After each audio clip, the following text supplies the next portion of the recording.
اور اس کا حبیب، ان دو کے آگے اور کسی کو نہیں رکھا جائے گا، کسی کو نہیں رکھا جائے گا۔ یہ ہماری تاریخ ہے، یہ ہماری تاریخ ہے۔ فرعون کی باندی مسلمان ہو گئی، کلمہ پڑھ لیا۔ فرعون کو پتہ چل گیا، اس نے پکڑوایا، آگ جلائی، تیل کڑا میں تیل کھولنے لگا۔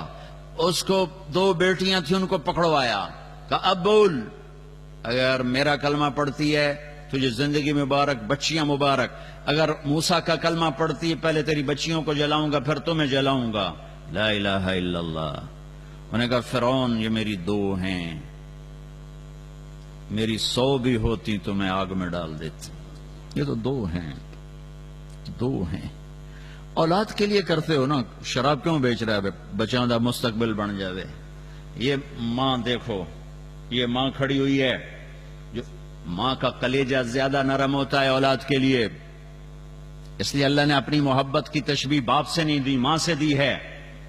اور یہ ماں کھڑی ہے، ایک بول پر کہہ سکتی ہے، ایک بول کفر کا بولے، گھر جا کے توبہ کرے، ایمان بھی بچ گیا، اولاد بھی بچ گئی۔ اس نے کہا یہ تو دو ہیں، 100 بھی ہوتی تو قربان کرتا۔ تو انہوں نے بڑی بچی کو کھینچا، اس نے اماں کو پکارا۔ اس ماں پہ کیا گزری ہوگی جب اس کی بچی کو آگ کی طرف گھسیٹا جا رہا ہوگا۔ اس کو ٹانگوں سے پکڑا، یوں چھوڑا، کھولتے تیل میں وہ مچھلی کی طرح تلی گئی۔ ماں کا کلیجہ پھٹ گیا، لیکن آہ نہ کر لبوں کو عشق ہے دل لگی نہیں، سینے پہ تیر کھائے جا، آگے قدم بڑھائے جا۔ آہ نہیں کی تو اللہ نے آنکھوں سے پردہ ہٹایا، ماں نے بچی کی روح کو نکلتے دیکھا، وہ کہہ رہی اماں صبر کرو، جنت میں کٹھے ہونے والے ہیں۔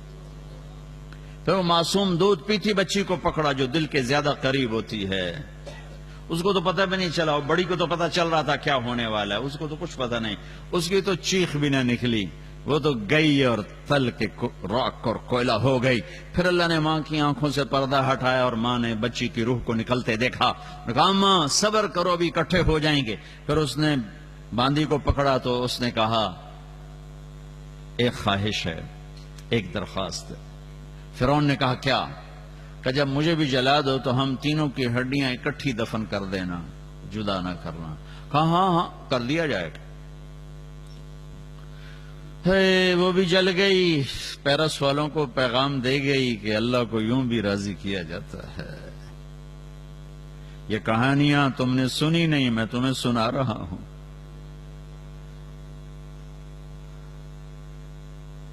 اس کی ہڈیوں کو دفن کر دیا۔ 2000 سال کے بعد ہمارے نبی معراج پہ جا رہے ہیں۔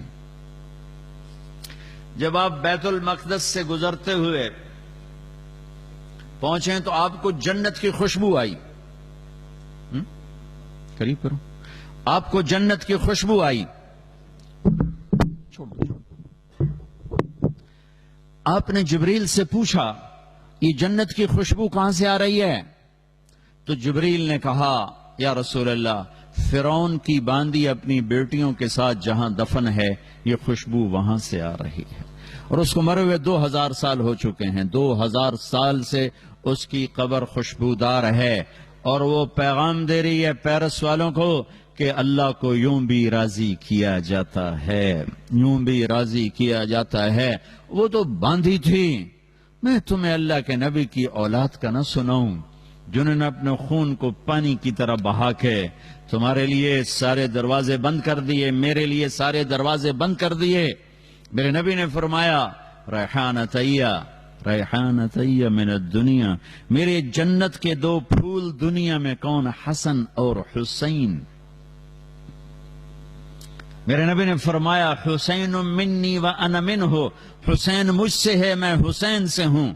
میرے نبی نے فرمایا یا اللہ میں ان سے پیار کرتا ہوں، تو بھی ان سے پیار فرما، اور جو ان سے پیار کرے ان سے بھی پیار فرما، اور جو ان سے بغض رکھے ان سے بغض رکھ، جو ان سے محبت کر، جو ان سے بغض رکھے ان سے بغض رکھ۔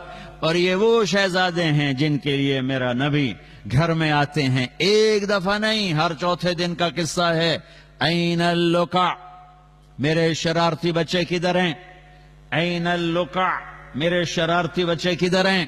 تو دونوں بھائی بھاگے بھاگے بھاگے بھاگے آ رہے ہیں اور میرے نبی ان کے سامنے گھوڑا بن رہے ہیں، گھٹنے بھی ٹیک دیے، ہاتھ بھی ٹیک دیے، آؤ بچوں میرے کندھوں پہ، میری کمر پہ چڑھ جاؤ، کمر پہ بٹھا کر دو جہان قاب قوسین او ادنا، والضحا کے چہرے والا، واللیل کی زلفوں والا، قاب قوسین پر جانے والا، مقام محمود کو عزت دینے والا، اللہ کا جھنڈا پکڑنے والا، جنت کو اپنے ہاتھ سے کھلوانے والا، شفاعت کے ذریعے سے پار لگانے والا، آج بچوں کو کمر پہ بٹھا کے کمرے میں چکر لگا رہے ہیں، پھر یوں کر کے کہتے ہیں تمہارا اونٹ کیسا ہے؟ بچوں تمہارا اونٹ کیسا ہے؟ نماز فرض ہے، فرض سنت نفل نہیں، فرض نماز، با جماعت نماز، سجدے میں گئے ہیں اور حسن کود کے کمر پہ چڑھ گئے ہیں، کبھی حسین کود کے کمر، دونوں بھائی باری باری کرتے رہتے تھے، آپ سجدہ لمبا کر رہے ہیں، پیچھے والے پریشان ہو رہے ہیں کہ سجدہ لمبا کیوں ہو گیا، آپ فوت ہو گئے، آپ بے ہوش ہو گئے، کیا ہوا؟ پہلی صف والے ذرا یوں کر کے دیکھ رہے ہیں تو کیا دیکھتے ہیں؟ بچہ کمر پہ چڑھا ہوا ہے، ایک آدمی ہاتھ بڑھا کے بچے کو اتارنا چاہتا ہے، آپ کو بغل سے ہاتھ نظر آتا ہے آگے بڑھ رہا، آپ سجدے کی حالت میں اس کو یوں روکتے ہیں کہ میرے بچے کو مت چھیڑو۔ آپ جمعہ کا خطبہ دے رہے ہیں، جمعہ کا خطبہ واجب ہوتا ہے، جمعہ کا خطبہ واجب ہوتا ہے، دینا بھی سننا بھی۔ دونوں بچے کھیلتے کھیلتے دروازے پر آ گئے، آپ پیچھے کسی کو کہتے بھائی یہ میرے بچے اٹھاؤ میرے پاس لے کر آؤ، نہیں، اب ممبر سے اترے، یوں مجمع کو چیرا، سامنے دیکھ رہے ہیں لوگ، نہیں، انہیں نہیں خبر کہ پیچھے کیا ہوا، سارے گھبرا گئے، پیچھے کچھ ہو گیا، آپ تیزی سے گئے، دونوں بچوں کو اٹھایا اور لائے اور حسن کو ادھر بٹھایا، حسین کو ادھر بٹھایا، اور پھر دوبارہ تقریر شروع فرمائی، یہ اتنے بڑے شہزادے ہیں،